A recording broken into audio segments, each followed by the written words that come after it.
One of the first things you'll have to deal with as Home Affairs and Immigration Minister is refugee applications from Palestinians, because more than 2,000 Palestinians have been given visitor visas here since the conflict began. What's your attitude towards this? How many of these people should receive refugee status? Would it have been easier if a safe haven process had been set up, or formal refugee applications, rather than giving so many visitor visas out? People arrived on visitor visas and the government was right to use that visa. It was the easiest visa to be able to deal with in a situation of absolute immediate crisis. And we also, at the same time, obviously were involved making sure we could get Australian citizens out safely. And crossing the border was not something that was easily done. So we're now in a situation where, over time, those visas are reaching their expiring date, and there's a decision of government that hasn't been taken yet, so I don't have an announcement to be able to make, but a decision of government as to what the next step is for those individuals. Obviously, in all of this, we're in a situation, as is every country in the world, where people have fled, where no country in the world is sending people back to Gaza at the moment for obvious reasons. So we have to work through what is the appropriate visa to be able to consider for these individuals. You're inclined to let them stay then?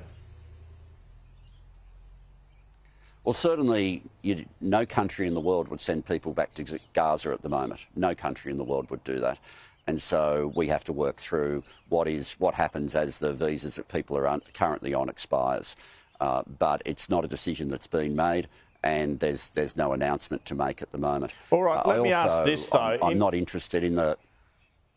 Sorry, are you considering safe haven visas, or is some sort of permanent protection more likely in your considerations at the moment? Yeah, and this is exactly what I was about to say, actually, Andrew. So we're on the same path here, which is to say, when you consider what these individuals have gone through, you've got lots of people who've experienced serious trauma.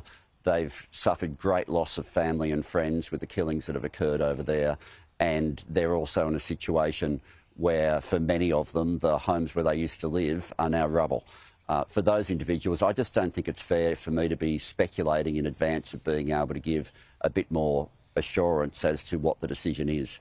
To be throwing a whole lot of options up in the air when only one of them ends up becoming the decision, I really think the responsible thing to do is to wait until we've made a decision on the pathway forward and then make an announcement. All right, Senate Estimates has heard some of these people had their security clearances done in 24 hours, some in an hour. Is that good enough?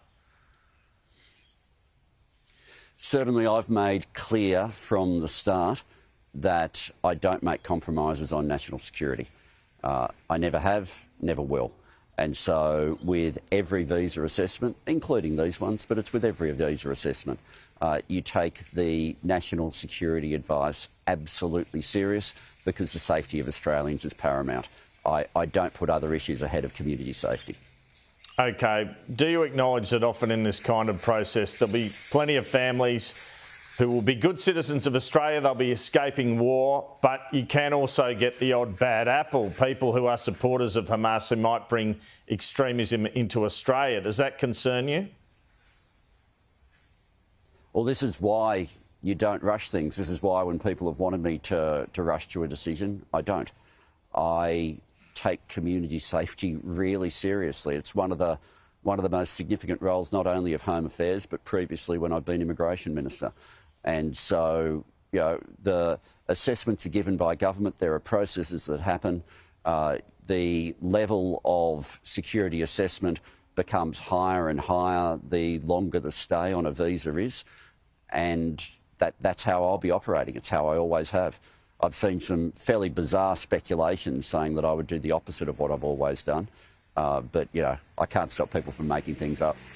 Well, just on that, do you feel any sort of conflict in terms of this, given the large amount of support in your electorate for the Palestinian cause? Do you feel you'll have any conflict in your role because of that?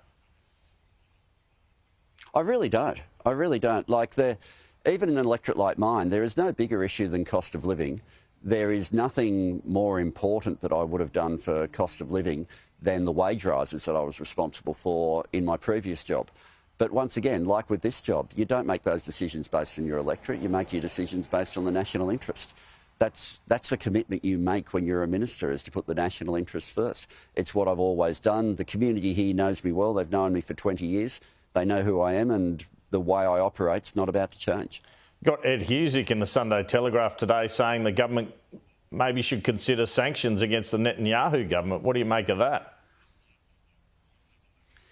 The most important priority right now that I see is to make sure that we get an immediate ceasefire, that civilians are protected, that we make sure the dire humanitarian crisis is dealt with, and that international humanitarian law must be kept to and respected.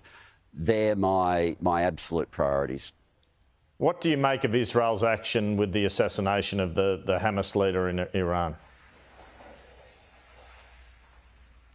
Look, on that, I won't look. Obviously, when a terrorist leader is assassinated, that's something that you don't find the Australian government opposing. In terms of detail as to what's being said on that, beyond that, I don't have anything at hand.